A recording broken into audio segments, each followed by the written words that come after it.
Social media के माध्यम से जो जनता देख रहे हैं, जो हमारे प्रशासन सब फैन है, जो मित्र है, सभी को मेरा सादर जय प्रणाम, श्री जय श्री कृष्ण। कृष्णा। और जाने माने हिंदी जगत के जाने माने पत्रकार संपादक हमारे छतरपुर की पावन धरती से, और editor expert specialist Pradeep Agnihotri ji को मेरा जय श्री सादर कृष्ण। प्रणाम, जय श्री कृष्णा। और मैं आपको बताना चाह रहा था, एक नाम आया था बहुत ही प्यारा, जो नीचे भैया आए थे, और वो नाम पढ़ के मुझे बहुत ही अच्छा लगा, और मैं आपको वो नाम दर्शाना चाहता हूँ। शायद आपको स्क्रीन पे दिख रहा होगा, अगर नहीं दिख रहा तो मैं बता दे रहा हूँ। मेरा प्यारा वृंदावन। ये नाम सुन के बहुत ही अच्छा लगा कि कुछ मैसेज भी किए हैं, आपको स्क्रीन पे दिख रहा होगा, लेकिन सभी लोग अपना नाम लिखते हैं, लेकिन मेरा प्यारा वृंदावन। ये हमारे श्रीमन नारायण जी हैं, जो अच्छा जयपुर की धरती अच्छा। से हैं, और ये आए भी उनकी हुई है। और वे हमको, मैंने अभी, अगर आप हमारे माध्यम से देख रहे हैं तो हम आपको सादर प्रणाम, प्रणाम करते हैं, जय श्री कृष्ण, श्री राधे राधे बोलते हैं आपको।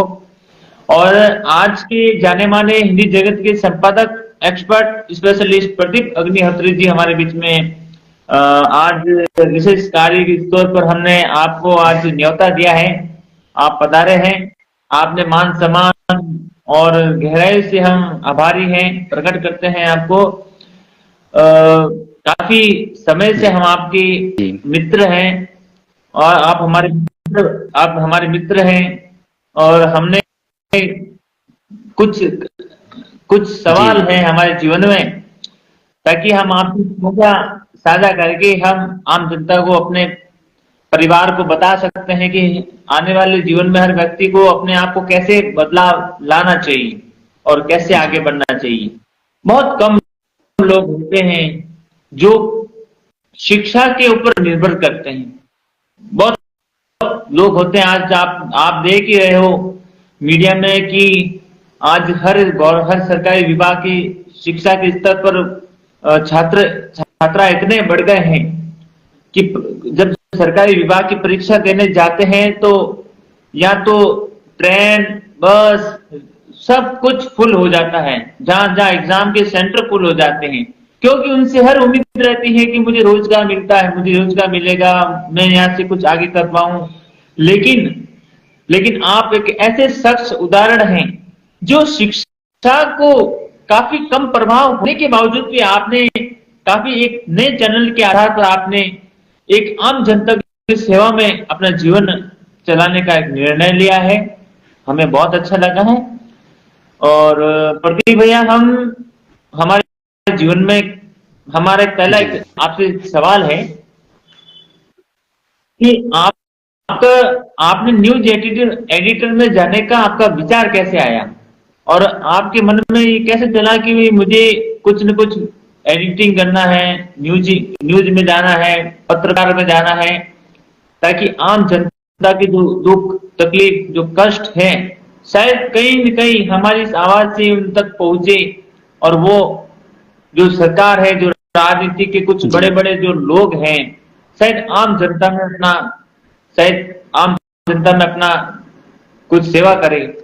तो बताइए आप जैसे कि हमारे मैं माध्यम। सेवा करने के लिए पहले से ही रहा हूँ, और लोगों की सेवा हमेशा करता रहा हूँ, लेकिन पहले मैं सेवा के माध्यम से राजनीति में जुड़ा था, कि राजनीति के माध्यम से लोगों की सेवा कर सकूं और लोगों का जो भी दिक्कत है उसे हम पूरी कर सकें। इस हिसाब से फिर बाद में राजनीति पे भी जुड़ा रहा, राजनीति से भी जितनी सेवा हुई मैंने की। उसके बाद मुझे एक प्लेटफॉर्म मिल गया, जैसे अपने मीडिया का। तो मैंने सोचा मीडिया के माध्यम से और भी अच्छा प्लेटफॉर्म के तरीके से लोगों की मदद कर पाएंगे, और अच्छे तरीके से लोगों की जो भी परेशानियां हैं उसे हम हट परेशानी से मुक्त कर पाएंगे। इस हिसाब से हम मीडिया पे ही ज्वाइन हुए थे। क्या बात, बहुत सुंदर है आपका। आप, मैंने सुना है कि अभी आपने बहुत कम शिक्षा प्राप्त की है, तो जरा बताइए आपने कहाँ मेरा से शिक्षा अभी प्राप्त की है। कॉलेज सेकेंड ईयर रहा है बीए का, और इस बीच से मेरा सोच रहा है कि कुछ भी करने से, अगर अपन कोई भी चीज कर रहे हैं, तो पढ़ाई को उस लेवल तक ना ले जाएं, नौकरी बस सिर्फ नौकरी तक ना लेके जाएं। पढ़ाई एक ऐसा विषय है कि कोई भी व्यक्ति आपको बेवकूफ ना बना सके, उतनी पढ़ाई आपके पास होनी चाहिए। अगर आप सोचें कि नहीं मैं सिर्फ जॉब के लिए ही पढ़ना चाहता हूँ, तो सिर्फ जॉब के लिए नहीं, जॉब तो जो पढ़ जाएगा, जो व्यक्ति उस चीज को समझ जाएगा, वो किसी भी जगह पे चला जाएगा, वो कमा लेगा। क्या बात, बहुत सुंदर है। और मैंने काफी गहरे हम विचार करते हैं चीजों में कि आप जी। कुछ लोग होते हैं जो शिक्षा के साथ साथ बहुत कुछ बड़े बनते हैं। कुछ लोग ऐसे भी होते हैं जो अपने अनुभव के साथ साथ अनुभव के साथ साथ अपने भारत का नाम रोशन करते हैं, जी। चाहे वो खेल के माध्यम से हो, चाहे वो शिक्षा के माध्यम से हो, चाहे वो राजनीति के माध्यम से हो, चाहे कुछ न कुछ अपनी कला के माध्यम जी। से वो आगे बढ़ते हैं। प्रदीप भैया, आप हमें ये बताइए कि आप छतरपुर, आप मध्य प्रदेश के छतरपुर में निवास करते हैं। काफी छोटा गांव, शायद मुझे लगता है ग्रामीण के क्षेत्र है। तो ग्रामीण के क्षेत्र में आप राजनीति में सबसे ज्यादा लोह पुरुष किसको मानते हो? राजनीति अगर देखा जाए तो हम रणबीर पटियाला जी को मानते हैं, क्योंकि उनके अंदर जो राजनीति करने की, सिर्फ राजनीति नहीं है उनके अंदर, एक काजनीति वाला एक सिस्टम है। जो करने वाली नीति उनके अंदर मैंने एक चीज देखी है, जो बोलते हैं वो करते भी हैं। और मैं किसी राजनीति की बुराई नहीं कर रहा, सभी लोग अपने अपने जगह पे ठीक हैं, लेकिन ज्यादातर जिनके साथ में रहा हूँ, जिनके साथ से मैंने देखा है एक एक पल, जो हमेशा गाय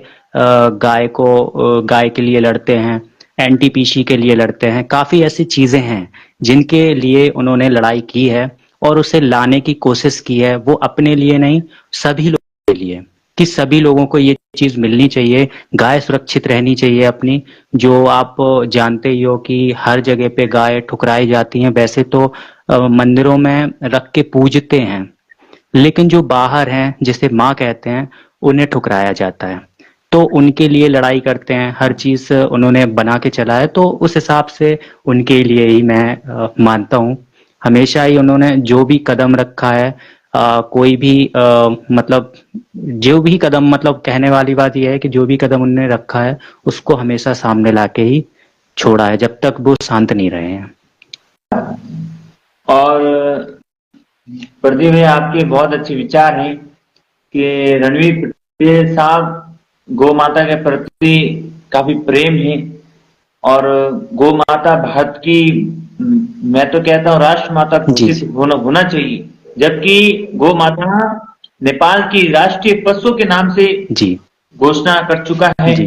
नेपाल में। अपना भारतीय संस्था है जो धर्म के नाम से, शायद राजनीति में कुछ लोग ऐसे हो बैठे हैं शायद नहीं मानते हैं, लेकिन हमारा जो धर्म की जो सेवा है, गौ माता है, गाय होगी तभी देश बचेगा और धर्म बचेगा।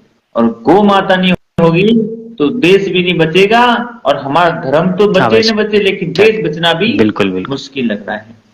और आपके एनर्जी, आप ऊर्जावान काफी ज्यादा लगते हैं और मुझे काफी अच्छा अनुभव महसूस कर रहा हूँ।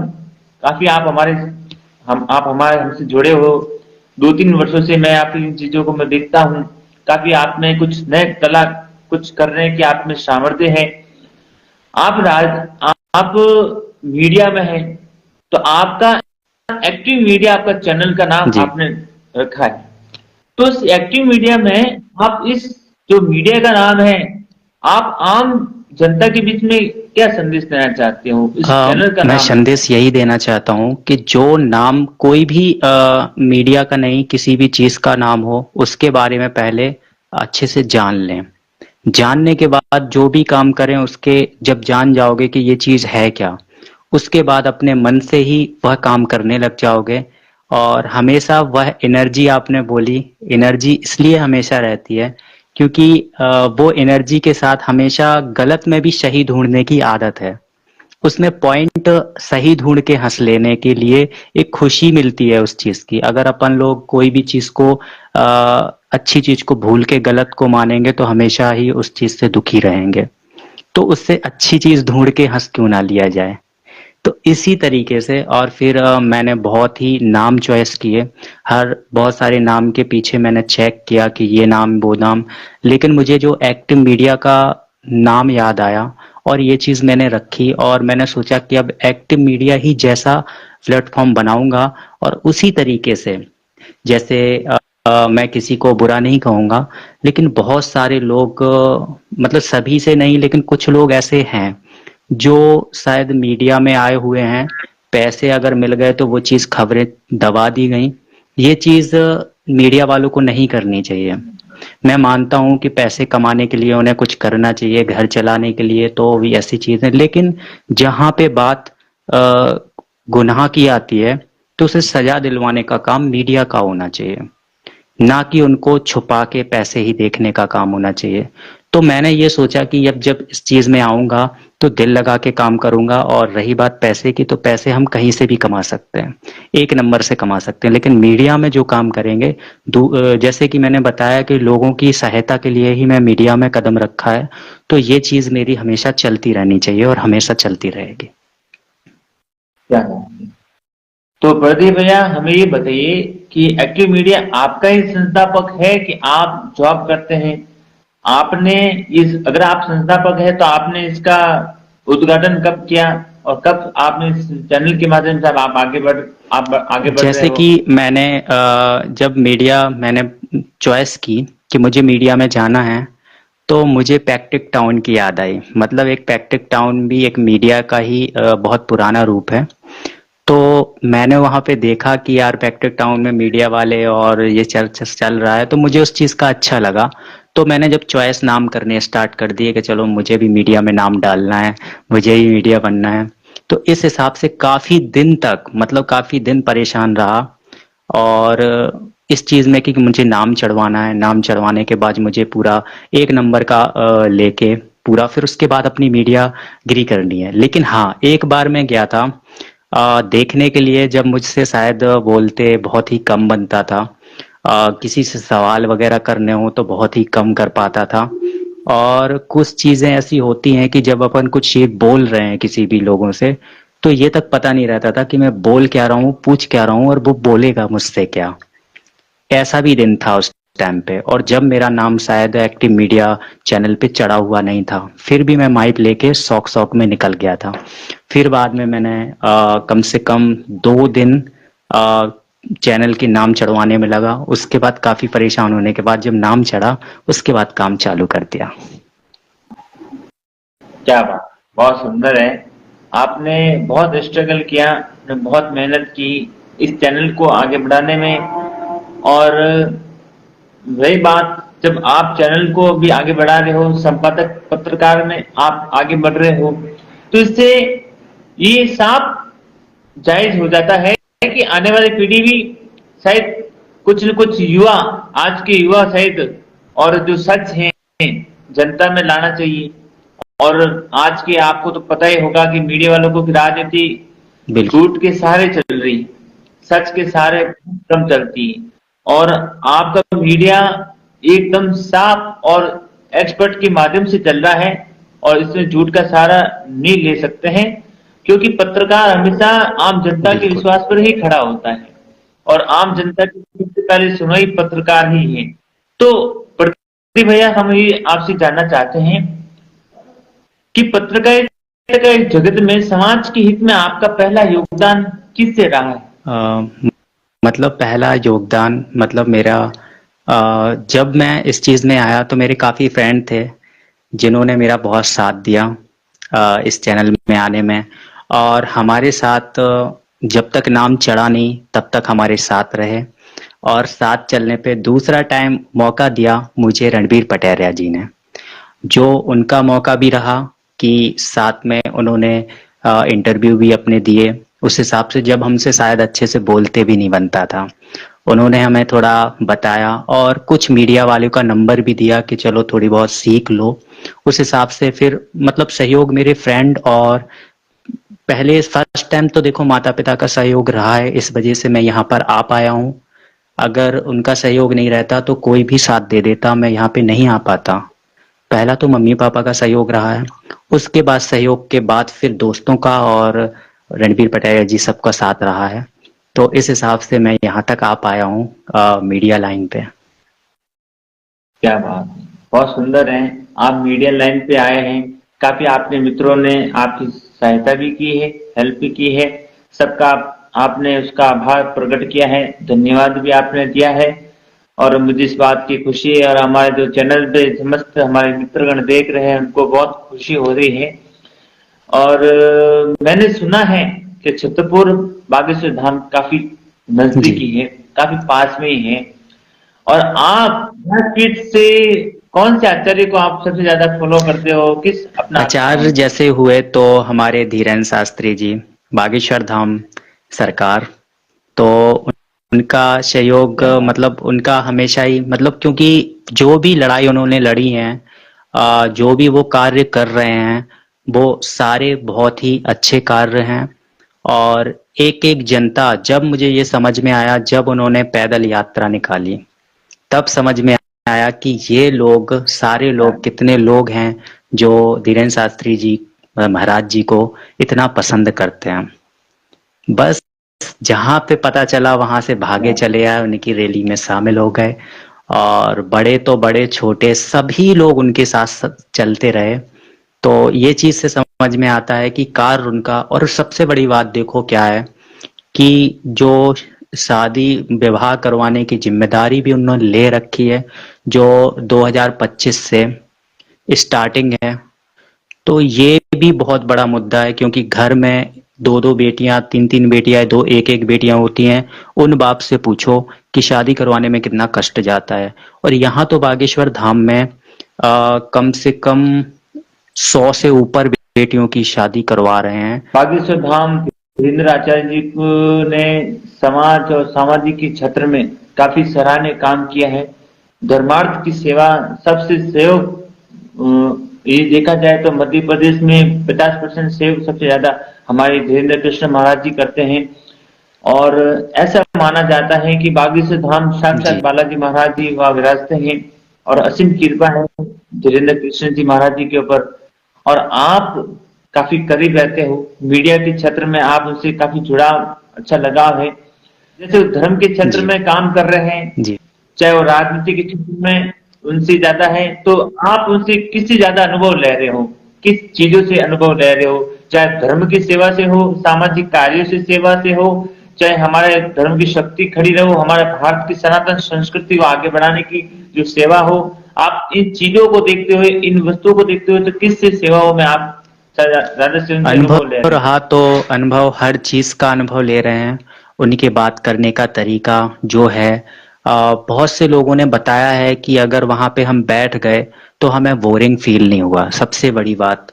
क्योंकि बहुत सारे लोग हैं जो, आपने सुना होगा कि कथा सुनते सुनते मतलब उनका बीच में उठ जाना होता है, लेकिन यहाँ पे सभी ने कहा कि जब तक हम रहे तब तक बोरिंग फील नहीं हुए। सबसे बड़ी बात तो उनकी बात करने का तरीका, लोगों को कैसे समझाना है, उन सब से तरीका। बाकी रहे कि धर्म और जो कार्य कर रहे हैं वो सारी चीजें, और इतनी बड़े बड़े कार्य कर रहे हैं जिसमें सभी लोग उन चीज को समझ रहे हैं, और सभी लोग वहां पे बागेश्वर धाम में पहुंच रहे हैं। और इस बात पे मैं आपको बागेश्वर धाम और आपको भोलेनाथ जी के 11वें अवतार का दर्शन भी कराने वाला हूँ। तो अभी कहें तो अभी करा दूं? करवा दो। चलो, महादेव के 11वें अवतार का आज दर्शन कराने जा रहा हूँ। क्या बात है, जय हो जय हो महादेव, जय जय बागेश्वर धाम बालाजी महाराज की जय। जय हो जय, क्या बात है। वो मैंने सुना है कि महादेव को आप अपना इष्ट मानते हैं, और बचपन से आपके महादेव के प्रति बहुत बड़ी प्रेम भक्ति है। और जुड़ चुका, किसी का फोन आ गया था, अच्छा अच्छा। जी जी। फोन आने की वजह से न जाने कितने संपर्क टूट जाते हैं, पता नहीं सब क्यों होता है। और बिल्कुल बिल्कुल। हमारे बीच में विराजमान सबसे अनुभवी पत्रकार, संपादक, हिंदी जगत के जाने माने editor, expert, specialist Pradeep Agnihotri ji हमारे बीच में सबसे सब उनको प्रणाम करते हैं।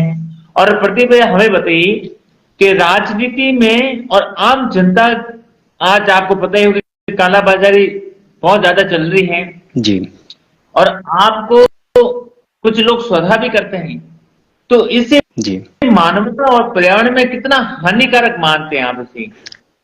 राजनीति को जी। राजनीति को उसमें हानि भी है और लाभ भी। अगर उस कार्य को सही तरीके से किया जाए तो उसमें लाभ है, और अगर उसको गलत तरीके से सिर्फ पैसे कमाने के लिए किया जाए तो वो हानि है। जैसे कि आपको हम बताना चाहते हैं, एक मोबाइल जो सबके पास होता है, एग्जाम्पल देते हैं, जो मोबाइल एक सबके पास होता है और उसका फायदा काफी होता है, और अगर उसका गलत तरीके से उपयोग किया जाए तो काफी ज्यादा नुकसान भी होता है। बस राजनीति का मकसद इसी से समझा दिया हमने कि बस सही तरीका करो तो सही है, गलत तरीका करो तो गलत है। और आपको पता ही होगा कि कालाबाजारी बहुत ज्यादा जोर से चल रही, तो आप इसे रोकने के लिए क्या प्रयास करेंगे?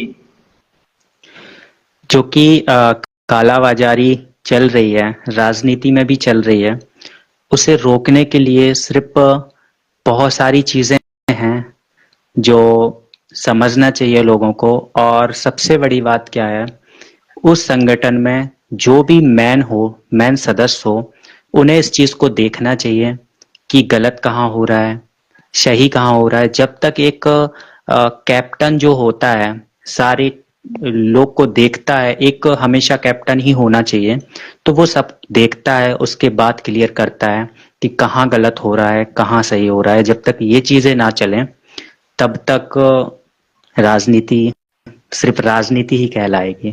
तो और आप मैं दो शब्द क्यों बोलता हूँ, राजनीति और काजनीति। मैं इसका भी आपको आंसर बता देता हूँ। राजनीति सिर्फ बोलने वाली नीति, आप समझिएगा। हम हमेशा दो चीज बोलते हैं, एक राजनीति और एक काजनीति। तो राजनीति होती है जो सिर्फ बोलने वाली नीति, और जो काजनीति होती है वो बोल के करने वाली नीति होती है। तो दो को अलग अलग मानता हूँ। बहुत अच्छे, आप आपके विचार भी बहुत अच्छे हैं।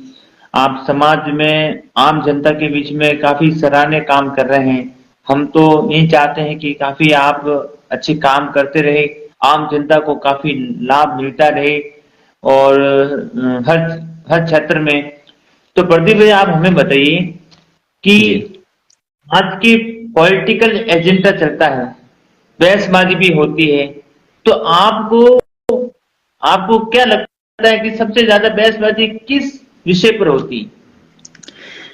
जैसे कि कोई भी कार्य कर रहे हो और जिस चीज का पता हो कि इसका उदाहरण क्या निकलेगा, मतलब कोई भी काम कर रहे हैं या कुछ भी, तो इसका पता रहता है कि इसका आगे स्थिति क्या निकलेगी। तो पता होने के बाद भी जब वो चीज कोई समझे नहीं तो बहस चालू हो जाती है, और वहां उसे भी पता नहीं रहता कि क्यों ये बोल रहा है, और हमें उस चीज की जानकारी होती है, तो बस राजनीति या कोई भी चीज हो उस पर थोड़ी बहुत बहस चल जाती है। क्या बात, आपको लगता है प्रदीप भैया कि सरकार और आम जनता के बीच में महत्वपूर्ण जोड़ना शायद वो लाभदायक होता है? आप इस चीज में समझते ही होंगे कि आज की हर क्षेत्र में देखो, चाहे स्वास्थ्य के स्तर पर देखो, स्वच्छता पर देखो, रोजगार पर देखो, विकास के स्तर पर देखो, शिक्षा पर देखो, और कृषि क्षेत्र में देखो, आपको इन तमाम मुद्दों पर किस विषय में आपने सबसे ज्यादा वार्तालाप राजनीति से आपने आम जनता के बीच में जोड़ा है, इन विषयों की? जैसे कि पहले तो मैं ये बोलना चाहूंगा कि राजनीति में जो कोई भी काम करने जा रहे हैं, जिस नेता को वोट मांगना पड़े, समझना उस चीज को, जिस नेता को वोट मांगना पड़े वहां से राजनीति समझ में आती है। क्योंकि अगर काम ही आप ठीक ठाक तरीके से करोगे तो आपको वोट मांगने की कोई आवश्यकता नहीं पड़ेगी। पब्लिक जो है इतनी होशियार हो चुकी है, डरा धमका के कभी वोट नहीं मिलते। अगर उस जगह पे होंगे चलो दे देंगे, लेकिन आपको वो इज्जत नहीं देंगे। तो बस मेरा इतना ही कहना है कि आप कार्य अगर राजनीति कर रहे हो, कार्य अगर ठीक तरह से होंगे, तो आपको वोट मांगने की कोई आवश्यकता ही नहीं पड़ेगी। क्या और आपको पता ही होगा कि हर विषय, हर सवाल खड़े करते हैं, चाहे स्वास्थ्य, स्वच्छता, रोजगार, विकास, शिक्षा और कृषि क्षेत्र में। तो तमाम मुद्दे, आपने अब तक किस मुद्दे को आगे लेकर चल रहे हो? इन तमाम तरह की चीजों को, विषय को अगर मैं देखता हूं तो। मुद्दे को अभी तो हमारे दो ही चीज हैं कि गाय सुरक्षा। अभी का मुद्दा देखो, मुद्दे तो बहुत सारे हैं, सबके अलग अलग परेशानियां भी हैं। वो एक अलग चीजें हैं, सबके पास परेशानी होती हैं, लेकिन सबसे बड़ी परेशानी है गाय की प्रॉब्लम। वो अगर नहीं संभाल पाए और नेता ने उन पर ध्यान नहीं दिया, तो आगे जाकर बहुत ज्यादा परेशानी का सामना करना पड़ सकता है। क्या बहुत सुंदर बात, बहुत सुंदर आपके विचारधारा हैं। आपने, और आपके अनुभव के अनुसार आपने कितने वर्ष हो गए हैं इस चैनल को आप आगे लेकर चल रहे हो? अभी तो शायद साल साल बस भी नहीं हुए हैं। अभी न्यूज चैनल ही समझ लो। और शायद जैसे ही मुझे इस चीज के लिए पता चला, तो हम बताया ना कि 15 दिन में मतलब मीडिया का सब कार्ड वार्ड बनवाने में टाइम लगा। और भोपाल से हमारे एक फ्रेंड भी हमारा साथ दिए, भोपाल तक गए, 2 दिन वहां पे रुके, वहां पे एक्टिव मीडिया का नाम चढ़वाया। जब तक बिल्कुल चढ़ नहीं गया, उसके बाद 1 महीने में कार्ड वगैरह जैसे भी आता है वो चीज आई, तो साथ दिया। तब तक समझ लो आप कि जब तक अभी न्यू है, उसके बाद भी जब तक की परेशानी का सामना उठाना पड़ा था, समझो 1 महीने। उसके बाद धीरे धीरे अभी तक आप समझ पा रहे होंगे कि बस एक्टिव मीडिया से अभी तैयार बैठे हुए हैं। क्या बात है, बहुत सुंदर है। और काफी रोजगार भी सब व्यक्ति, आपके समस्त दोस्तों को भी मिलता है। और इससे समाज, सामाजिक कार्य और तमाम तरह के मुद्दे आप सरकार के बीच में उठाते हैं। और प्रशासन के बीच में जब सुनवाई आम जनता के बीच में होती है, तो आप उसका हल कैसे, निवारण कैसे निकालते होगी? हल्का सा डर, अभी न्यू न्यू चीज में हल्का सा डर रहता है, चेहरों पर थोड़ा सा डर आता है। लेकिन एक जो भारी मैं उसे दे देता हूँ कि अगर जब तुम एक्टिव मीडिया में आए हो, तो इस डर से काम नहीं चलेगा। तो उस डर को, बाहरी डर को उड़ा देता हूँ ये सोच के कि कोई भी चीज हो, अगर मीडिया में आए हो तो उस चीज का तुम्हें सामना करना पड़ेगा। काफी दुश्मन से भी सामना करना जाता है कभी कभी। तो दुश्मन मैं इसलिए कहूंगा कि वो मैं खुद पहचान नहीं पाता हूँ कि कौन अपना है कौन पराया, क्योंकि मीडिया वाले का कोई भी दुश्मन नहीं होता। और जैसे आपके लिए मैंने गलत खबर छाप दी, आपने खूब मुझे कॉल किए कि यार ये चीज दबा लो, फिर भी अगर नहीं दबाना है मुझे, तो आप मेरे दुश्मन बन जाओगे। वो उसके बाद मैं तो आपको भूल जाऊंगा, लेकिन आप मुझे नहीं भूलोगे। तो सारी चीजों का मुझे सामना करना पड़ता है। और इन चीजों का सामना करते हुए कभी कभी तो भाई गुंडा भी बनना पड़ता है। ये है, क्या बात। हकीकत बात है। क्योंकि देखो, दूसरों को अगर न्याय दिलाना है, तो उसके लिए लड़ने वाला ही गुंडा कहलाता है क्या अभी की जनरेशन में। मतलब ये भूलना पड़ता है कि मुझे कि ये मैं मीडिया में हूँ, सिर्फ मैं माइक ही उठा सकता हूँ, नहीं। अगर सुरक्षा की जगह आती है, तो मैं हर चीज लेके चल सकता हूँ। तो बस लोग खुश रहें, लोगों के साथ गलत ना हो, बस यही सोचना पड़ जाता है। क्या बात। प्रदीप भैया, आप काफी पावरफुल भी हैं, एनर्जी भी हैं, ऊर्जावान भी लगते हैं, और काफी जाने माने एक्सपर्ट भी हैं। अगर मैं देखा जाए तो शिक्षा स्तर पर आपका इसमें क्या योगदान रहता है? शिक्षा जो सबसे ज्यादा जरूरी है, पहली बात तो मतलब हर व्यक्ति को शिक्षित होना चाहिए। लेकिन अगर मैं दोबारा दोहराऊंगा, शायद मैं फर्स्ट टाइम पे ये बोल भी चुका हूँ, लेकिन अगर शिक्षा आप नौकरी के लिए कर रहे हैं तो ये चीज गलत है। शिक्षित हो, सीखें हर चीज जितनी ज्यादा हो सके, जितनी आपको शिक्षा मिल सके, जितनी किसी से ज्ञान मिल सके, वो हर टाइम हर समय लेना चाहिए। ठीक है। और कोई सोचे कि नहीं यार मैं इस चीज ये करके नौकरी करूंगा, तो भैया नौकरी सिर्फ तुम्हें मिलेगी जब शिक्षा तो एक अलग चीज है, फिर माइंडेड हर चीज होना जरूरी है, क्योंकि आजकल सभी लोग शिक्षित हैं। अगर आप सभी के सोच के चलेंगे कि सभी को नौकरी मिल जाए, जैसे 10 लोग की जरूरत है और 20 लोग नौकरी मांगने के लिए निकले हैं, तो 20 लोगों को वहां पे कैसे रखा जाएगा, आप समझो उस चीज को। तो देखो, वो जो शिक्षा पालो, उसके बाद बिजनेस करके अपना राजा बन जाओ, बस। क्या बात है, बहुत सुंदर है। आपने आज के हर युवाओं को शिक्षा पर जोर देने पर आपने विचार विमर्श किया है।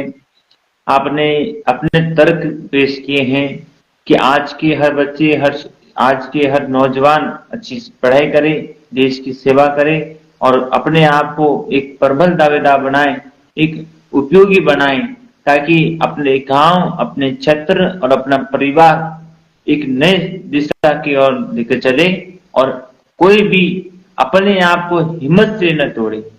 ये सबसे पहला महत्वपूर्ण रहता है।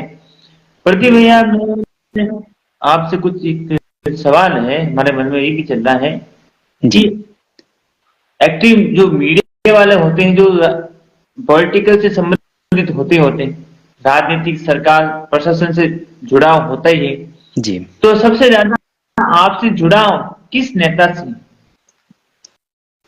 मतलब आपका पूछना है, मैं थोड़ा सा समझ नहीं पाया, आप थोड़ा दोबारा से दोहरा सकेंगे? जी बिल्कुल सर, बिल्कुल सर। मेरा ये प्रश्न है कि एक्टिव मीडिया, प्रशासन, प्रशासन का मतलब है राजनीति, जी जी जो बिल्कुल। हम प्रशासन कहते हैं, राजनीति। तो राजनीति के कौन से मंत्री से आपसे ज्यादा लगाव है, जो आपसे ज्यादा उनसे जुड़ाव है? अच्छा, तो ऐसा है कि हर किसी से मेरी बनती है, किसी से बुराई नहीं है। जहां भी जाता हूँ, जो भी बात कहूँ, वहां पे बात कटती नहीं है, इतना मैं जानता हूँ। तो मैं किसी इस शहर में किसी एक को तो नहीं दूंगा, मैं सभी को दूंगा, क्योंकि कोई भी मेरा पराया नहीं है, सारे अपने हैं। जहां भी कदम रख लिया, समझो वो सब अपने हैं। क्या बात है। और किस नेता से आपसे ज्यादा काम होता है? आप किससे ज्यादा उम्मीद लगाते हो कि वो काम हमारे राजनीति में है तो जल्दी कर लेते हैं, तो कौन से आपसे उनसे कार्य ज्यादा अनुभव होता है उनसे? देखो, किसी से भी अगर दूसरे का काम है, तब तो जहां से होगा उस काम को करवाया जाएगा, उनसे बात की जाएगी। लेकिन अगर खुद के काम के लिए किसी को भी चुना, तो ये गलत है। क्योंकि आज तक कोई भी नहीं बोल सकता कि हमने अपने काम के लिए किसी भी नेता को परेशान किया हो या कोई भी बात उन पर रखी हो।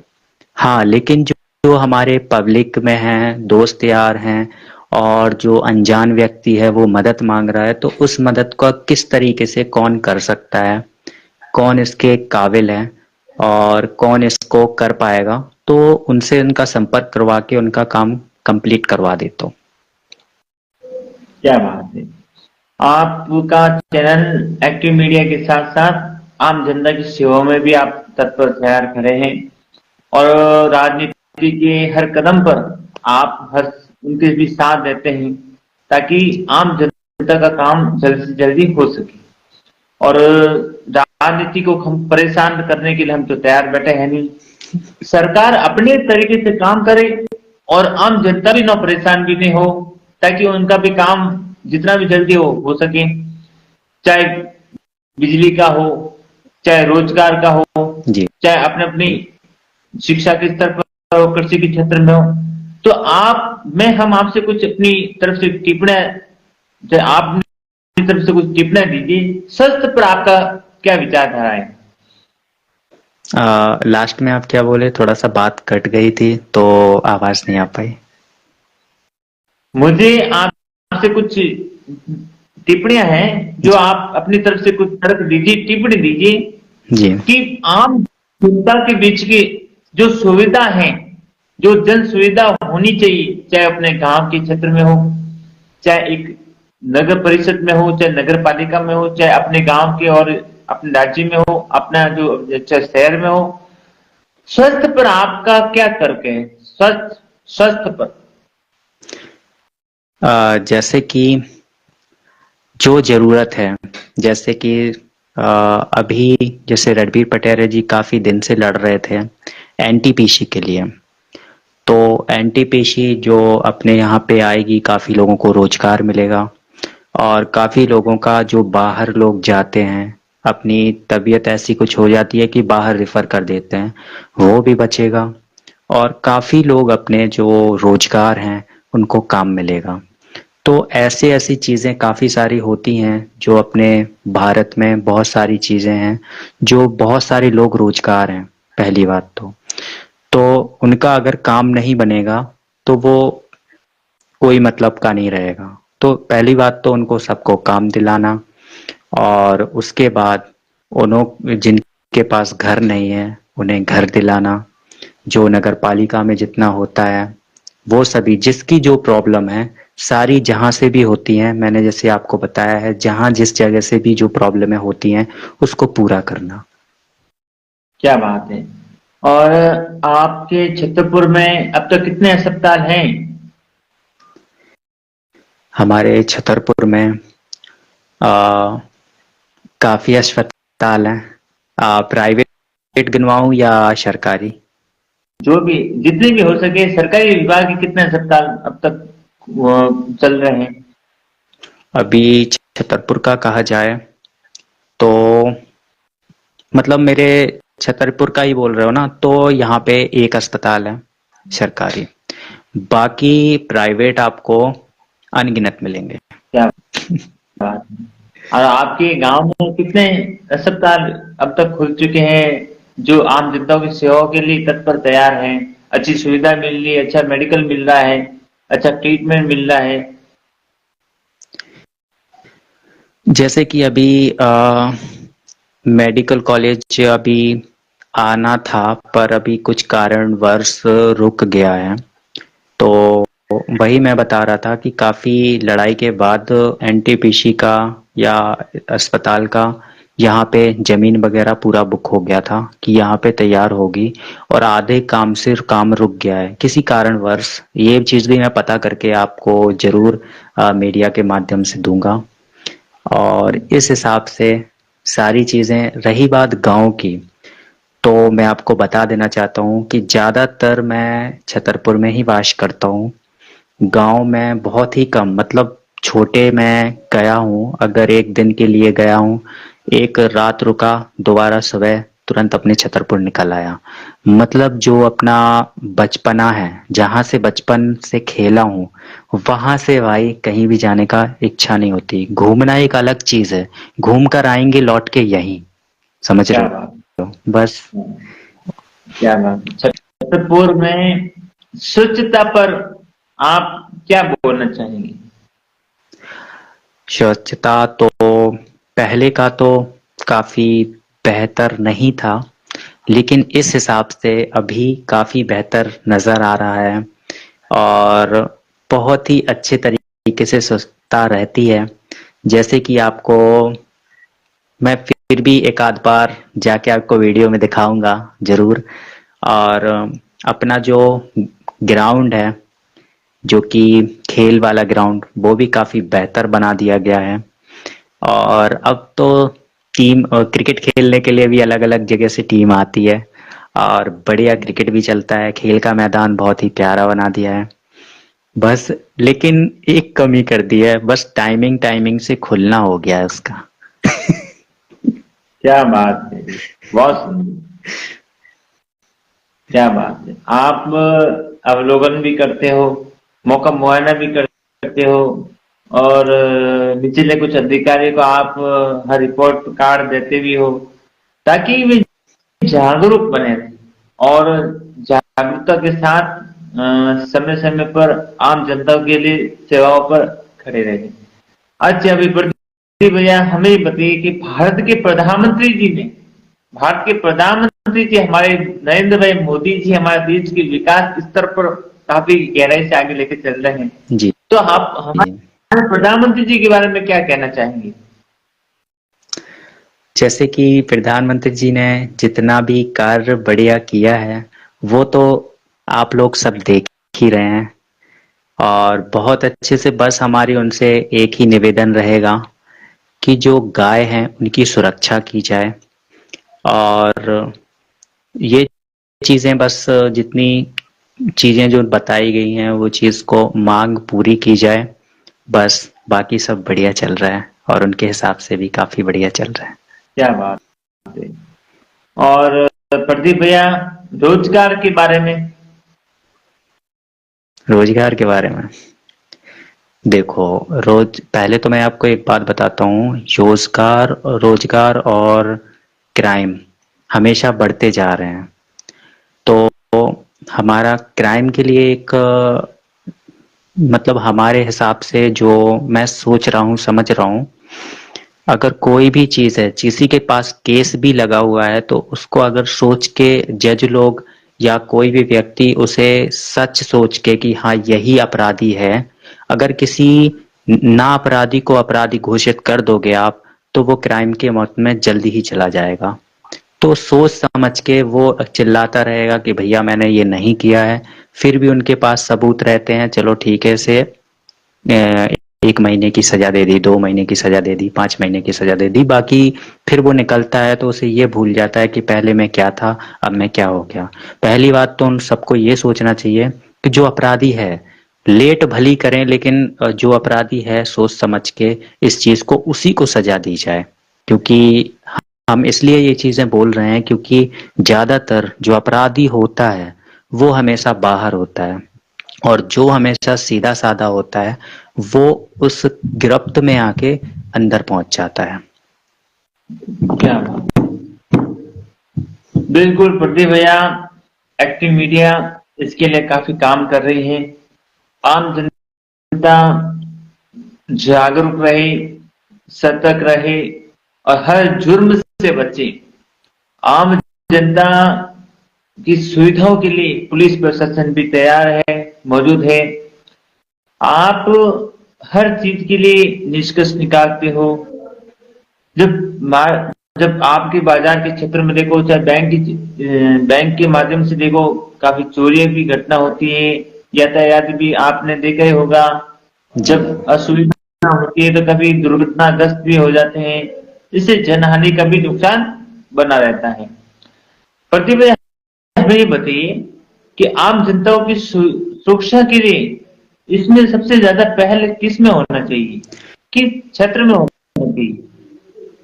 पहली बात तो क्राइम 2 चीजों से बनता है, एक मैं आपको बता चुका हूँ, दूसरा ये है कि काम ना मिलने के कारण।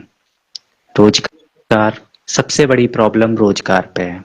रोजगार अगर किसी के पास नहीं रहेगा तो वे उल्टे काम करेंगे, पैसे कमाने के लिए, घर चलाने के लिए, कुछ भी ऐसे काम करेंगे जिससे आ, जो भी गलत चीजें हैं वो सारी लांग जाएंगे वो।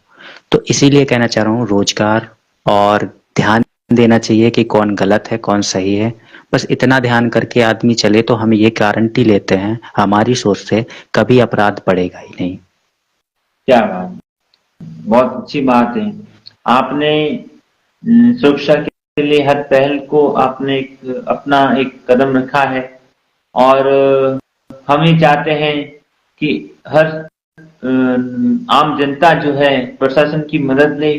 पारिवारिक का जो क्षेत्र है, चाहे समाज का है, चाहे अपने गांव का है, हर मुद्दे को प्रशासन के बीच में रखे, ताकि जुर्म भी न हो सके और काम हो तो काम प्रशासन की निगरानी में होके रहे। तो इससे मीडिया का, प्रशासन का और आम जनता का भी सुविधा बनी रहती है, किसी बात का कोई जुर्म नहीं होता है। बिल्कुल। मुझे बताइए प्रदीप भैया कि आपके उधर विधायक साहब कौन है? अभी तो विधायक साहब ललिता जी, वो ललिता जी हैं। आ, आ, हाँ, यादव जी। और काम उनका बहुत ही सही चल रहा है। किसी का भी कॉल चला जाए, कोई भी उनके दरवाजे पर चला जाए, कोई भी काम लेकर चला जाए, तो उनका काम तुरंत ही किया जाता है। जैसे मोनू भैया हैं, और मोनू भैया की माता जी हैं विधायक जी। तो मोनू भैया और माता जी, जो भी एक कोई भी रहे, जैसे कोई चला गया है किसी कारणवश, कुछ काम आ गया है, तो कोई ना कोई तो वहाँ पे होता ही है। कोई को भी किसी चीज़ की ज़रूरत है, वहाँ पहुँच जाए और वो लोग कर देते हैं। मेरा कहना है थोड़ा सा राजनीति से हट के सवाल किए जाएं, क्योंकि राजनीति किसी को बुरा लग जाएगा, है ना। तो राजनीति से अपन थोड़ा सा हट के बात करते हैं, क्योंकि देखो, राजनीति का मतलब कुछ अलग ही होता है ना, समझ सकते हो भाई। क्या बात। गुरजी भैया और हमें ये मैंने जैसे कि बताइए। बताया, सब अपने हैं, और मैं नहीं चाहता कि किसी को ठेस पहुंचे, किसी को खुशी हो इस चीज में, किसी को खुशी हो, किसी को ठेस पहुंचे, तो वो चीज देखो, किसी को अच्छा लगेगा, किसी को बुरा लगेगा। तो इस चीज से अपन थोड़ा सा हटके कि क्या बात। प्रदीप भैया हमें ये बताइए कि मैंने कई बार सोशल मीडिया के माध्यम से आपके बारे में देख रहा हूँ कि आप कृषि उपज मंडी में आप जाते हो, वहाँ वीडियो भी अच्छी बनाते हो, कुछ सवाल होते हैं, उन व्यापारियों के साथ कुछ सवाल पूछते हो। तो मुझे बताइए कि कृषि क्षेत्र में अब तक कितने तेजी से बढ़ रहा है। जैसे कि मैं पहले शुरू से बताता हूँ। तो पहले जब हम फर्स्ट टाइम पे शौक था वीडियो का, और वो सिर्फ कॉमेडी वीडियो का शौक था, और हमेशा मैं कॉमेडी वीडियो ही बनाता था, और कुछ एक्टिंग वगैरह करने का शौक था। तो कुछ लोगों के साथ जुड़कर, अपनी एक टीम हुआ करती थी, और टीम के साथ जुड़कर जो मतलब हंसी मजाक की वीडियो बना करती थी, आपने भी काफ़ी देखी होगी।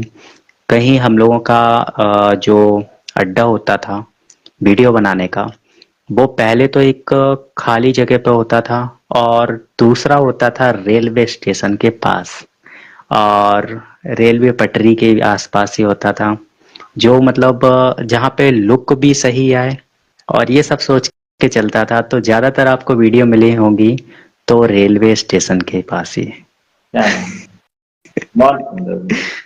आपकी और जी जी। आप रुचि है, रेलवे स्टेशन पे आप जहाँ नृत्य भी करते हो, अच्छा सा वीडियो भी बनाते हो, कुछ आपकी फ्रेंड लोग होते जो महिला बनकर भी बहुत अच्छा एक्टिंग भी करती है। हम काफी दिनों से हम आपको देखते रहे और देखते आ रहे हैं, कितना आनंद हमको भी मिलता है, कितने आप श्रोता को भी मिलता है। अच्छा अभी प्रत्येक हम्म। आनंद की ओर से सीखते हुए कुछ रुझान होना चाहिए कि मैं आपके बारे में कुछ, जैसे छतरपुर में देखा जाए तो छतरपुर अब तक कितना बड़ा आपका गांव है, आपका जिला है, और कितने छतरपुर लोग, हमारा, हाँ, कितने लोग रहते हैं, लमसम कितनी जनसंख्या की आबादी क्षेत्र में रहते हैं।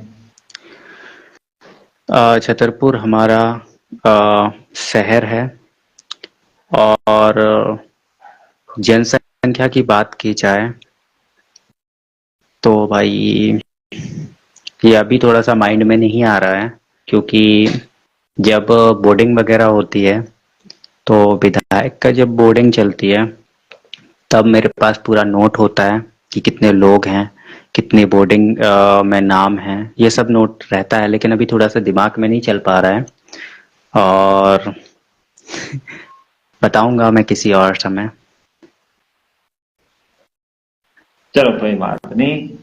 प्रदीप भैया हमें हमें पता है कि पत्रकार लगाव है, जुड़ता है काफी। संपादक में आपका मत क्या है, आपका क्या विचारधारा है कि जब हिंदी के शाब्दिक भाषाओं को अगर आगे लेके चलना है तो वो किस शब्दों से साथ वो आगे उल्लेख करेंगे। जैसे कि हमारा छतरपुर बुंदेलखंड से हो जुड़ा हुआ है, तो बुंदेलखंड में जो भी लैंग्वेज उपयोग होती है वो भी काफ़ी बढ़ती है। जैसे कि मैं सुनाता हूँ। मेरा पहले शौक था कि बुंदेलखंड का कोई नाम रखूं मीडिया का।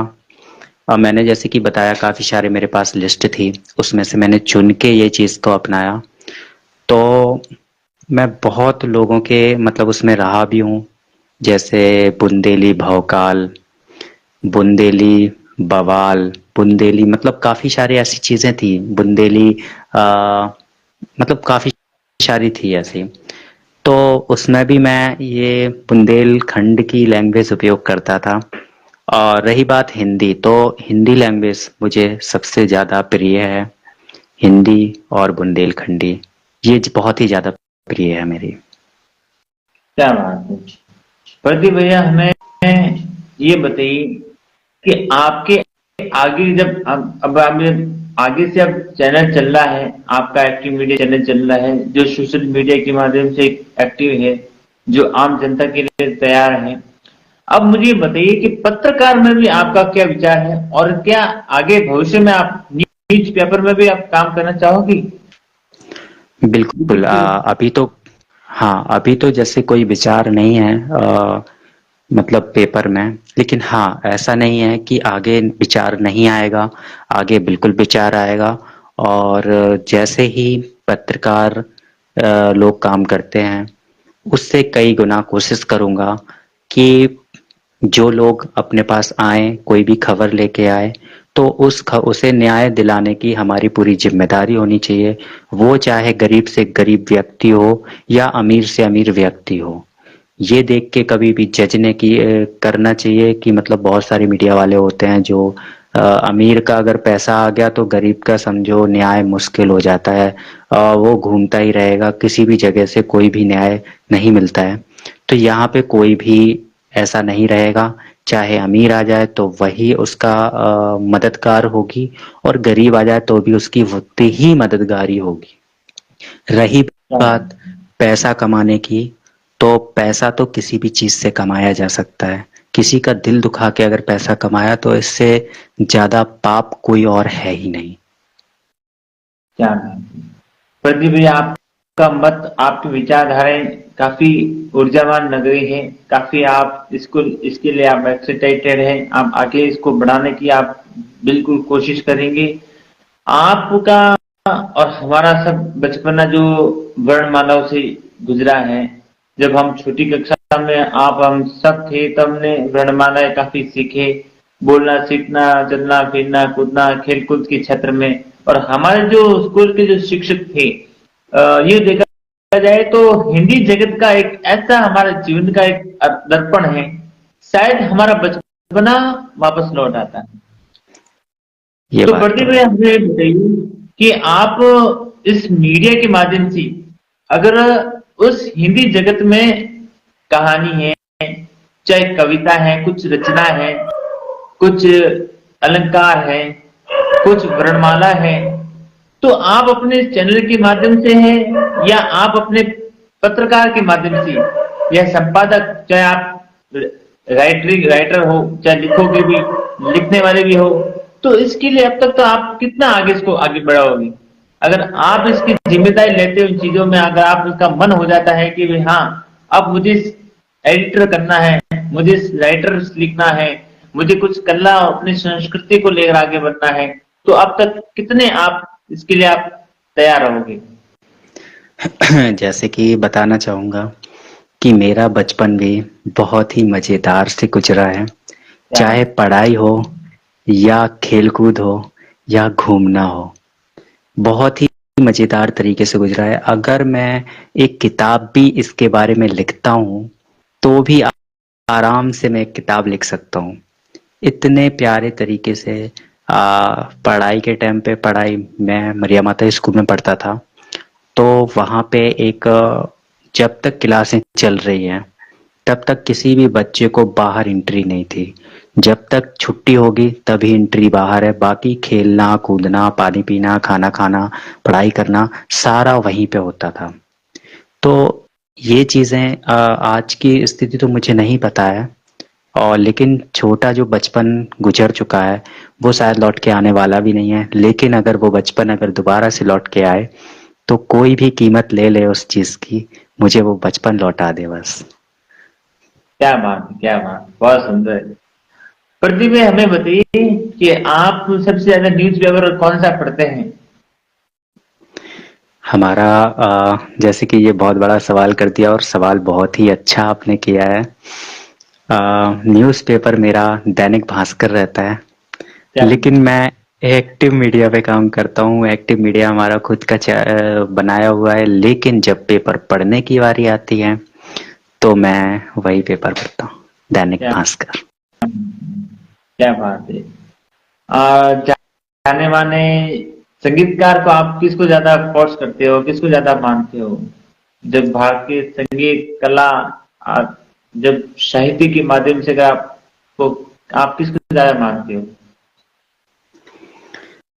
जैसे कि अपन अगर अपने सॉन्ग गाना को अगर महत्व दिया है, तो मतलब गाने के बारे में बात कर रहे हो या भजन के बारे में बात कर रहे हो? जी जी, गाने संगीत के के बारे में। हाँ जी संगीत। जी, भजन हो चाहे गाने हो। बिल्कुल। अच्छा अच्छा। तो जैसे सॉन्ग वगैरह है या भजन वगैरह है, तो काफी मतलब लोग हैं जिनका भजन, सबसे पहली बात तो आ, उम्र, छोटी उम्र का से ही बताता हूँ। मेरा कभी पहले ऐसा नहीं रहा कि कभी किसी के सॉन्ग सुनना, लेकिन हाँ, जब से चिराग आया क्या बात तब से भजन सच में छा गया। है। मतलब सबसे नंबर वन, मैं तो ये कहूँगा भारत में सबसे प्यारा भजन कीर्तन जो करता है। मतलब ऐसे नहीं, इससे कई अच्छे अच्छे लोग हैं, लेकिन मैंने इसको क्यों इस चीज से कहा है, क्योंकि उस वो पूरा दिल से गाता है जो भी चीज हो। मतलब कंगी करता जाएगा और बहुत ही दिल से, मतलब जो भी गाएगा बहुत ही दिल से, पूरा दिल लगा देगा उस चीज में। ये चीज मैंने उसके अंदर से पकड़ा है। और वो दोस्ती के प्रति भी बहुत अच्छा है, क्योंकि मैंने एक चीज देखी है, शायद चिराग लोग हमारी वीडियो देखेंगे तो उन्हें कैसा लगेगा, बुरा लगेगा या अच्छा, उसके लिए मैं नहीं बता सकता। लेकिन मैंने उसके अंदर एक चीज देखी है कि जो तबला बजाने वाले थे, उनके पिताजी के दोस्त का लड़का, उसको भी वो साथ में लेके चलना चाहता था। ये चीज मैंने उसकी नोटिस की है। बहुत ही प्यारी, मतलब दोस्ती भी अगर हो तो चिराग जैसी। क्या आपने कितना सुंदर उदाहरण दिया है कि मेरी आवाज अगर चिराग दादा का सुन रहे हो तो इस चैनल के माध्यम से आप आज से नोट कर लेना कि प्रदीप भाई आपके बहुत बड़े फैन हैं, और आने वाले युगों में भी आपके बहुत बड़े फैन ही रहेंगे। और जब मिलने का हुआ तो आपको 1-2 करोड़ रुपए का और आपको हमारे प्रदीप भाई ही देंगे। ये साफ जायज होता है। मैं कोशिश करूंगा कि इन लोगों को फिर से अपने चैनल में बुलाएंगे, और क्या वो बात, भी आपके माध्यम ही से बुलाया जाएगा। क्या बात। ठीक है, तो यही रहेगा कि फिर से आएं और चैनल में दो चार भजन सुना के योगेश भैया को भी खुश करते हैं। क्या बात है, बहुत सुंदर है। प्रदीप भाई, आप हमें बताइए, साहित्य जगत में आपकी, आप किस पुस्तक को ज्यादा पढ़ने का रुचि रखते हैं? किस कवि को आप मानते हैं? कभी तो ठीक, मैं पुस्तक हमेशा कहानी की पढ़ना पसंद करता हूँ। अगर कोई भी चीज़ हो तो जो शिक्षा वाली चीज़ें हैं, जिससे अपन को कोई नॉलेज वगैरह मिलता है, कहानी खत्म होने के बाद बताया जाता है कि इससे आपने क्या सीखा। ठीक है, तो वो चाहे मोबाइल पर हो या किसी किताब पर हो, तो वो चीज़ नहीं छूटती है। बाकी जिंदगी भर से अपनी पढ़ाई की किताब तो पढ़ता ही आ रहा हूँ ना।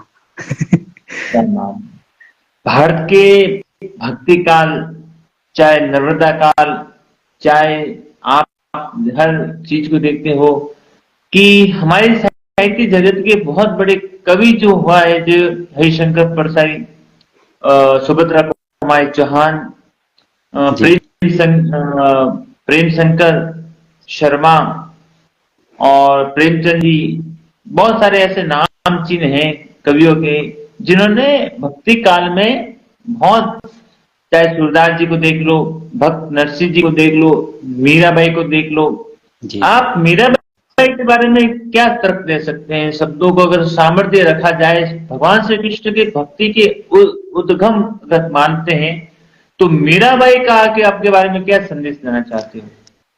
मीराबाई के बारे में हम यही बोलना चाहेंगे कि भक्ति अगर हो तो मीराबाई जैसी हो, क्योंकि जिस तरीके से उन्होंने भक्ति की है, आज की जनरेशन दो अगरबत्ती जलाने के बाद अपने काम पर चले जाने से नहीं होता।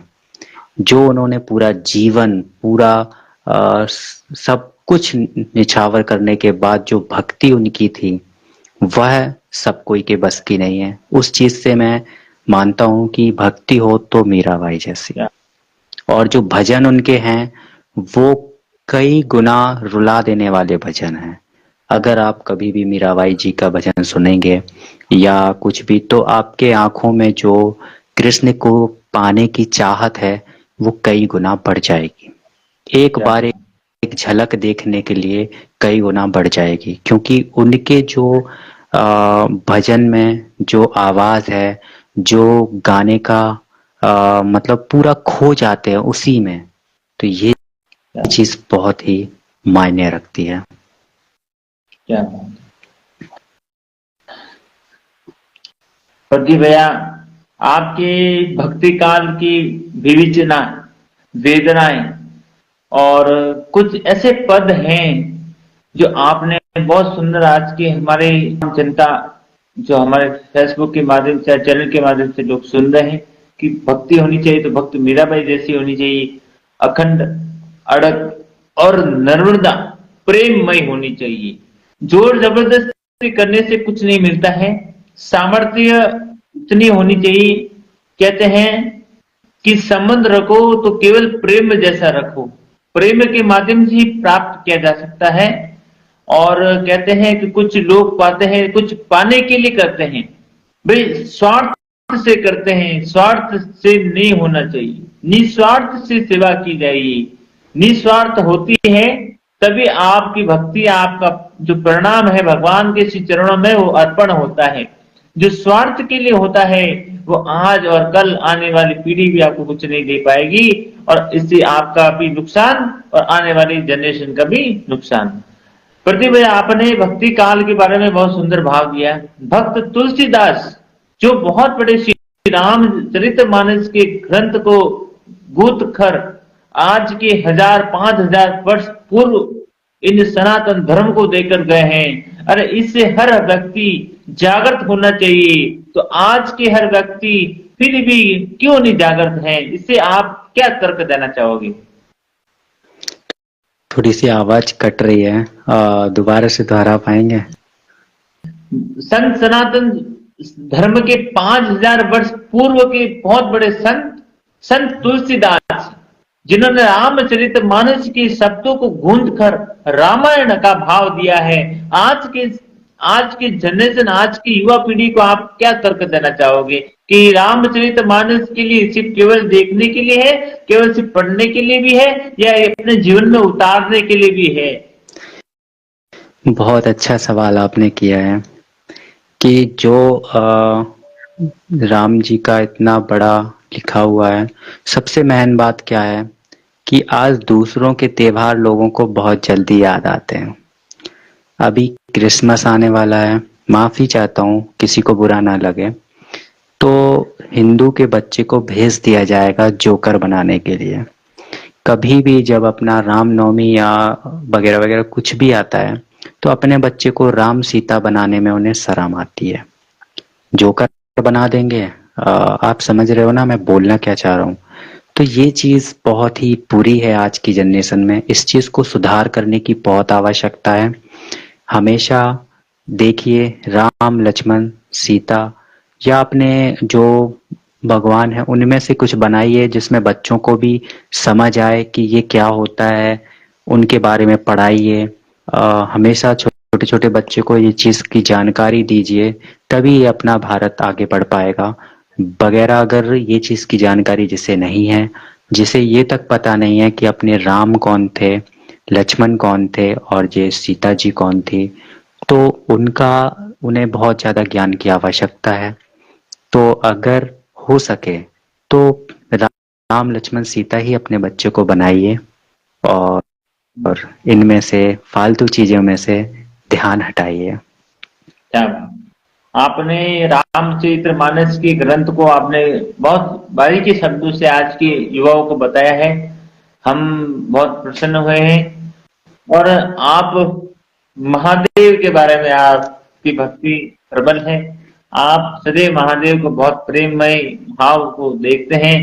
तो आपके महादेव जी के बारे में अब तक आप जब सेवा करते हो तो किस विधि से करते हो और आपका भाव, आपका मन का विचारधारा क्या रहती है?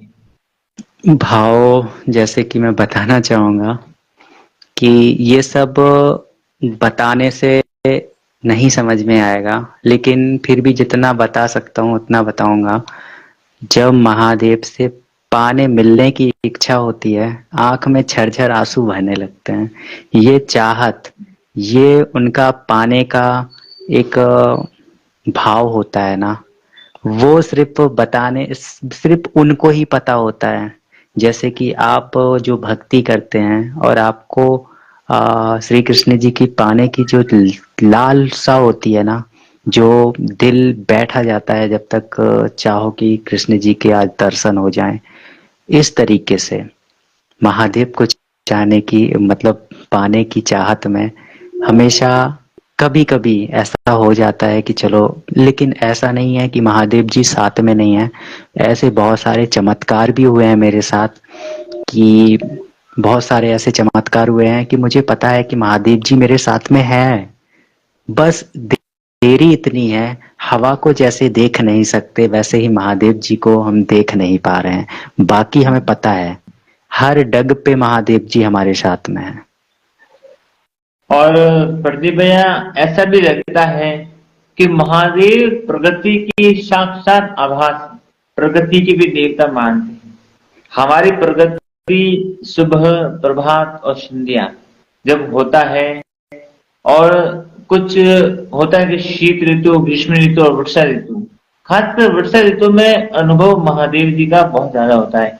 और आप इन चीजों में बहुत जिज्ञासु भी है। प्रदीप भाई, हमें बताइए कि भगवान भोलेनाथ को मनाने का सबसे सुलभ तरीका कौन सा है? जैसे कि सारी चीजें कर ली लेकिन मन अगर साफ नहीं है तो महादेव जी तो दूर की बात है, इंसान भी ना किसी इंसान से माने। तो पहले तो मन साफ रखना पड़ेगा। उसके बाद पूजा पाठ के बारे में आज तक कोई नहीं जान पाया है कि ईश्वर भगवान किस चीज से खुश होते हैं, लेकिन वो करना जो पहले से नियम चलता आ रहा है उसी अनुसार, जैसे जल चढ़ाना, दूध चढ़ाना और भोलेनाथ जी की जैसे सेवा हो सकती है, जितनी जिसकी सिद्धा है उस तरीके से सेवा कर सकते हैं। बस हमें तो ये लगता है कि महादेव जी ना ही आपके सिर्फ मन के भूखे हैं। अगर मन आप ठीक रखोगे, चाहे आपके कृष्ण जी हो, चाहे कोई भी देवता हो, लेकिन अगर आपका मन साफ है तो वो खुद पढ़ लेंगे। जैसे कि मैं एक कहानी सुनाने आपको जा रहा हूँ, छोटी सी कहानी है। तो चोरी करने के लिए मंदिर में घुस जाता है। जब मंदिर में घुसता है तो चोर महादेव जी से बोलता है कि यार मंदिर भी मिला हमें तो आपका। जी, आपने देखा होगा महादेव जी के मंदिर में कोई भी ऐसी सोना चांदी का कोई भी चीज नहीं होती है। सिंपल से महादेव जी होते हैं, ना ही कुछ सजावट होती है वहां पे। तो वो कहता है कि मंदिर भी मिला तो आपका। तो ऊपर देखा तो महादेव जी के सिर के ऊपर घंटी टंगी हुई थी। तो काफी ऊपर था, तो वो शिव जी के ऊपर ही चढ़ गया क्या घंटी बात छोड़ने के लिए।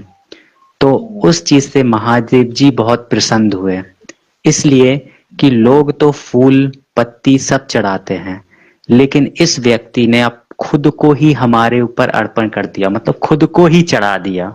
सबसे बड़ी बात यह होती है, रावण ने अपनी गर्दन काट के महादेव जी को खुश किया था। तो अपने से ही खुश करो, दूसरे की बलि देकर किसी सोचो कि देवता खुश होंगे, तो उससे ज्यादा बड़ा पाप कोई और नहीं कर रहे हो। क्या बात, सही बात है प्रदीप भैया आपने कि भगवान महादेव को केवल मंत्र विधि भाव सेवा पूजा से मिलने का ही उनका आम रास्ता है। और भक्ति नाम केवल बस सुमिरन होता है, ये पद होते हैं, ये ये जो गाने वाले विचार अपने अपने भाव से होते हैं। प्रदीप भैया आपकी विचारधारा भगवान महादेव तक हम प्रार्थना करते हैं कि आपके महादेव आपसे जरूर आपके आशीर्वाद प्राप्त हो और महादेव जी से आपका बहुत दर्शन हो। हम तो बहुत भगवान भोलेनाथ से प्रार्थना करते हैं। आपके परिवार में प्रदीप भैया और कौन कौन है? हमारे परिवार में मम्मी पापा और मैं, सिस्टर हैं तो सिस्टर की शादी हो गई है, तो बस हम तीन ही हैं, छोटा परिवार। क्या बात, क्या बात, बहुत सुंदर है। छोटा परिवार सुखी परिवार, सुंदर परिवार, खूब खाए पिए घराने से लगते हैं, खूब आगे बढ़ने वालों में हैं। चलो बहुत बहुत धन्यवाद प्रदीप भैया। एक्टिव मीडिया चैनल के माध्यम से हम आपका बहुत बहुत सम्मान करते हैं और इसी तरह आप आगे बढ़ते रहिए। तो प्रदीप भैया कुछ हो अपने भाव से सेवा कीजिए, एक दो अंतरा कविता हो चाहे भजन हो, कुछ सेवा कीजिए। जैसे कि भजन तो हमें जाते जाते आपसे सुनना चाहिए, तो ये हमारा बिल्कुल आपने मन की बात छीनी है। मैं बोलने ही वाला था कि जाने से पहले कुछ भजन हो जाए, तो वो आपसे बेहतर सुना ही कौन सकता है। इसलिए मुझे सिर्फ आपसे ही बोलना था, लेकिन आपने ही उल्टा मुझे ही तो आपकी तरफ से एक भजन हो जाए। क्या बात है, क्या बात है, बहुत सुंदर है।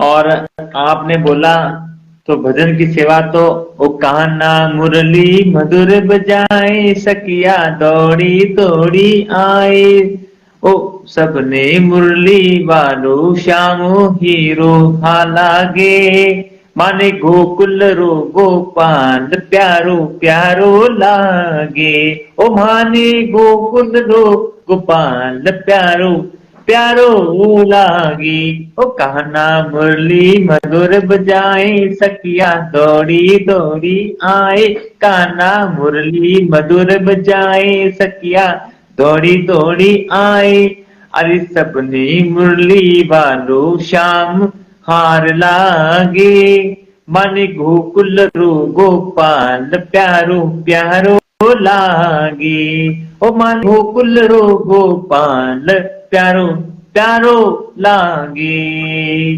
बंसी की धुन सुनकर राधा दौड़ी दौड़ी आए रे, गोप गोपिया जमुना तट पर मिलकर रास चाहे रे, टन नन नन नन नन, बंसी बंसी की धुन सुनकर राधा दौड़ी दौड़ी आए रे, गोप गोपिया जमुना तट पर मिलकर रास रचाए रे, नन नन नन नन नन, गाय कोयल नाचे मोर, झांझर बंसी काहे शोर, गाय कोयल नाचे मोर, ओ झांझर बंसी काहे शोर, माने सात सुरों में डूबियो सब संसार लागे, माने गोकुल रो गोपाल प्यारो प्यारो लागे, माने गोकुल रो गोपाल प्यारो प्यारो लागे, ओ कान्हा मुरली मधुर बजाए, सखिया दौड़ी दौड़ी आए, कान्हा मुरली मधुर बजाए, सखिया दौड़ी दौड़ी आए, अरे सपने मुरली बालो श्याम रो हार लागे, माने गोकुल रो गोपाल प्यारो प्यारो लागे, माने गोकुल रो गोपाल प्यारो प्यारो लागे, श्याम श्याम कृष्ण कन्हैया राधा गोरी गोरी है, गोकुल रो है ग्वाल बाल बरसाने की है छोरी है, टन नन नन नन नन, श्यामल श्यामल कृष्ण कन्हैया, राधा गोरी गोरी है, गोकुल रोहे ग्वाल बाल बरसाने की है छोरी है। टन नन नन नन नन, वृंदावन में देखियो आज झूला झूले राधे श्याम, वृंदावन में देखो आज झूला झूले राधे श्याम। ऐसो रूप देख ले बारी कतार लागे, माने गोकुल रो गोपाल प्यारो प्यारो लागे, माने गोकुल रो गोपाल प्यारो प्यारो लागे। कान्हा मुरली मधुर बजाए, सखिया दौड़ी दौड़ी आई, कान्हा मुरली मधुर बजाए, सखिया दौड़ी दौड़ी आई। आई सबने मुरली वालो श्याम रो हार लागे, माने गोकुल रो गोपाल प्यारो प्यारो लागे। कहे राधिका कृष्ण है काला, मैं हूं तो गोरी गोरी, कृष्ण कहे तो भी नजर है काली, नजर लगे है तो ही। टन नन नन नन नन, अरे कहे राधिका कृष्ण है काला, हूं तो गोरी गोरी, कृष्ण कहे तो ही नजर है काली, नजर लगे है तो ही। टन नन नन नन नन, मन से मन को तोले कोई, सबने कृष्ण राधिका मोल। अरे एक ही स्वरूप लागे, मन युगल जोड़ी, माने गोकुल रो गोपाल प्यारो प्यारो लागे, माने गोकुल रो गोपाल प्यारो प्यारो लागे। बोल श्याम बिहारी लाल की जय। बहुत ही सुंदर भजन आपने गाया है, सच में दिल खुशी कर दिया। जो भी सुन रहा होगा सच में यार कमेंट करते रहिए, जय श्री राम, जय श्री कृष्णा, जय श्याम। क्या बात है, क्या बहुत आपका प्यार बनता है और बनाना चाहिए। हम तो ठाकुर जी से ही प्रार्थना करते हैं कि इस प्रेम इस भाव शरीर आगे बढ़ते रही। हम तो ठाकुर जी से ही कहते हैं कि क्या रखा है, 4 दिन की जिंदगी है, आज है कल तो चली जाएगी। ये कई अनजाने जो पल है, बस ये यादें बनी रहेगी। कि कुछ लोग बुलाने को जी चाहता है, देखो भगवान को बुलाने की आस होनी चाहिए, प्रेम होना चाहिए। कहीं सही बात। जन्मों से बुला रही हूँ, कोई को रिश्ता जरूर होगा, नजरे नजारे मिला न पाई, मेरी नजर का कसूर होगा। कई जन्मों से बुला रही हूँ, कोई रिश्ता जरूर होगा, नजरे से नजारे मिला न पाई, मेरी नजर का कसूर होगा। आप सभी को फेसबुक लाइव के माध्यम से जो हमने इतनी सेवा दी है, आप लोगों ने जो इतना भाव से आज समय निकाला, हम सभी का आभार प्रकट करते हैं। सबके ऊपर राधा रानी ठाकुर जी की कृपा बनी रहे। और आज हमारे सब स्पेशलिस्ट पत्रकार संपादक, हिंदी जगत के जाने माने एक्सपर्ट और प्रदीप अग्निहोत्री जी को भी हम छतरपुर की धरती को प्रणाम करते हैं। और कल की शाम पुनः इसी संध्या काल पर अनमोल कृष्ण जी महाराज जी के साथ हम मिलने का पारंपरिक रूप से हम आगे बढ़ाएंगे। चलो भाई, आप सबका बहुत बहुत धन्यवाद। जय श्री कृष्ण, शुभ रात्रि। अपना खूब ध्यान रखिए और ठाकुर जी के प्रति सेवा भाव करते रहिए। राधे राधे। राधे राधे। जय श्री राम।